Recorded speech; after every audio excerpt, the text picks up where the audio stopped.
NASCAR has a problem, and its name is Denny Hamlin. 58 Cup wins, 0 championships, 1 courtroom, and a paddock full of drivers who reckon the bloke isn't just racing the sport anymore, he's trying to own it. Now I know what you're thinking.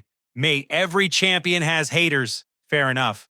But what if I told you there's a loophole, a quiet little arrangement buried inside the new charter agreement that's letting one man wear 2 hats at the same time, driver and team owner, sitting at the table when the rules get written? That's not a conspiracy theory. That came out in sworn testimony at the antitrust trial in December. And by the time we're done here, you're going to see exactly why Tyler Reddick's own teammates think something doesn't add up, why Kyle Larson stopped pulling punches, and why our boy Shane van Gisbergen is racing in a system where the deck might already be stacked. Strap in. This one gets dirty. Let's start with what we can actually see on the telly. 2025 was meant to be Hamlin's redemption year. Instead, it became a year of footnotes. A jumped restart at Nashville, a wheel falling off the number 11 at Bristol that got 2 JGR crews suspended, a fine he flat out refused to pay and refused to appeal, just shrugged and said, nah. Now ask yourself this, mate. When's the last time you told the boss you weren't paying a fine and got away with it? That's the thing about Denny. He doesn't act like a driver anymore. He acts like a bloke who knows the umpire can't send him off. And the other drivers, they've clocked it. Larson and Hamlin have been at each other's throats for 2 years straight. The Nashville caution lap shove wasn't racing, that was personal. Then you've got the whispers in the garage about Tyler Reddick, Hamlin's own driver at 23XI suddenly finding pace nobody can explain. The internet's calling it the extra performance theory. Hamlin publicly backed his man, but the fans, they smell something off. Right, here's where it gets dirty. Let me explain something the broadcasters won't. In the next-gen car, the difference between winning and finishing 15th isn't horsepower, it's air. Specifically, it's a thing called aero push. Imagine you're following a mate down the highway on a motorbike. He's punching a hole in the wind. You're sitting in his dirty air. Your front tires get light. The bike wants to wash out. That's aero push. In a cup car at 180 miles per hour, it's brutal. The leader's basically untouchable if the field's running nose to tail. Now here's the kicker. Toyota's TRD engine package, what Hamlin and Reddick run, has been quietly chewing up the Chevy and Ford guys in race trim all year.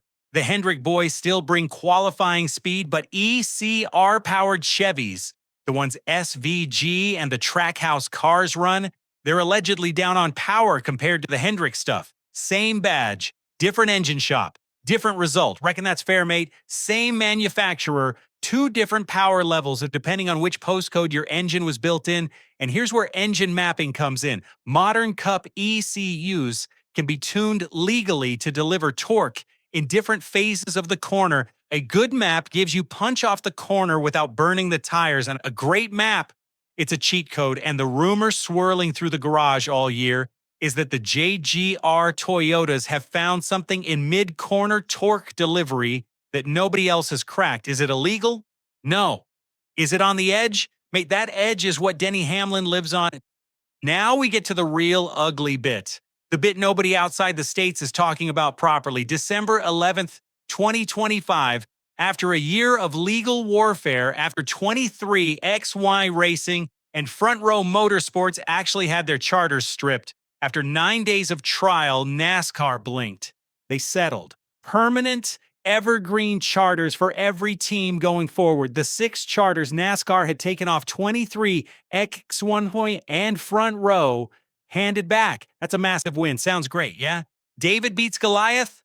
Hold up, look closer. Denny Hamlin is the co-owner of 23XI Racing alongside Michael Jordan. He signed the original charter agreement, sworn testimony confirmed it, and then sued the sport he competes in. He called the 2025 charter a death certificate on the witness stand, and he won. So now you've got a bloke who's racing in the championship, who employs other drivers in that same championship, who took the sanctioning body to court and beat them. Tell me how the rest of the grid is meant to feel about that.